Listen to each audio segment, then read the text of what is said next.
E aí, minha gente boa, tudo certo por aí? Hoje eu trago um caso que vai deixar vocês com a pulga atrás da orelha. A história que eu vou contar aconteceu lá pros lados de Minas Gerais, numa estradinha de terra batida, daquelas que a gente só vê o começo e o fim quando o sol permite. O povo de lá diz que o perigo não mora só na mata, mas às vezes ele tá parado na beira da estrada, oferecendo o que você mais precisa. Imagina só a cena. Você tá voltando para casa, cansado, com a carteira mais vazia que promessa de político. O sol tá se pondo, pintando o céu de laranja e roxo. De repente, no meio do nada, tem um homem parado te esperando. Ele não tá suado, não tá sujo de poeira, parece até uma pintura. Ele te olha nos olhos, estende a mão e te oferece um punhado de feijões pretos, brilhando como se fossem joias. Ele diz com uma voz que mal se ouve: planta hoje, colhe amanhã. É a única coisa que você precisa fazer. Você pegaria? É nessa encruzilhada que a gente encontra a história de Dona Lourdes. Uma mulher forte, daquelas que a gente conhece no interior, acostumada a carregar o peso do mundo nas costas.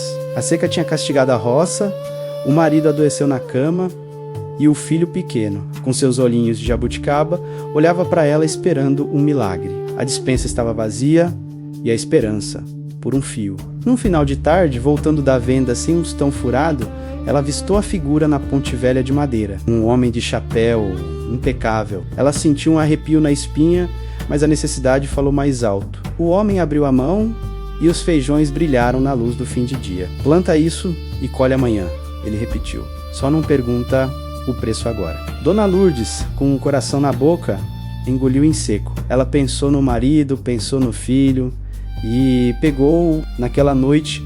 Ela plantou os feijões na terra seca e rachada, com mais fé do que razão. E inacreditável aconteceu. Na manhã seguinte, a roça que era só poeira estava verde, viçosa, carregada de vagens pretas e pesadas. Um milagre. Ela colheu, vendeu na cidade, comprou os remédios para o marido, encheu a casa de comida. E naquela noite, pela primeira vez em muitos meses, seu filho dormiu de barriga cheia, com um sorriso no rosto.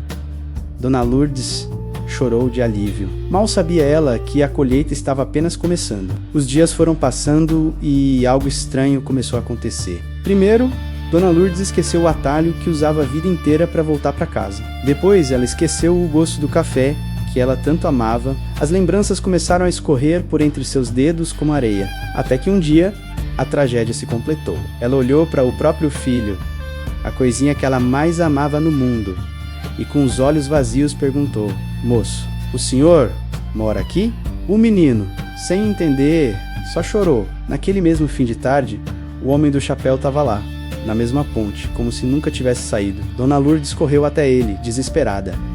O que você fez comigo? Ela gritou. E ele respondeu, com a mesma calma assustadora. Eu avisei, Dona Lourdes. Cada vagem que a senhora colheu levou uma lembrança. O feijão não come dinheiro, ele come vida. Em prantos ela implorou: pelo amor de Deus, me devolve pelo menos o nome do meu menino. Eu não posso esquecer o nome dele. O homem a encarou e disse a frase que selaria seu destino. Nome é caro, mas mãe paga sem perceber. Ele estendeu a mão e nela havia um único feijão, idêntico aos outros.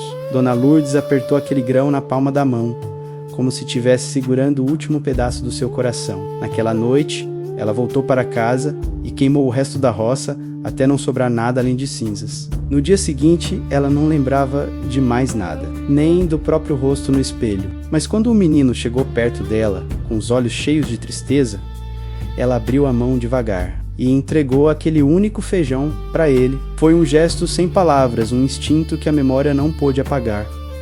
Era como se ela dissesse: planta, vai viver, mesmo que eu não saiba mais quem você é. E agora, eu pergunto para vocês. Na sua cidade, no seu estado, existe alguma história de milagre que cobra um preço alto demais? Você já ouviu falar desse feijão de estrada? Comenta aqui embaixo. O que você acha que era aquele homem da ponte? Era uma entidade, um demônio ou só uma lenda para assustar o povo? Me diz de qual cidade e estado você está assistindo. Eu adoro saber até onde nossas prosas chegam. Se você gostou desse caos, não esquece de curtir, comentar e compartilhar com aquele amigo que adora uma história de arrepiar. E claro, segue a gente para não perder mais nenhum caos sombrio aqui do Canto da Prosa. Eu quero agradecer de coração a todo mundo que assistiu até o final. E um muitíssimo obrigado aos novos inscritos. Sejam todos muito bem-vindos a essa nossa roda de conversa. A gente se vê na próxima prosa. Um grande abraço.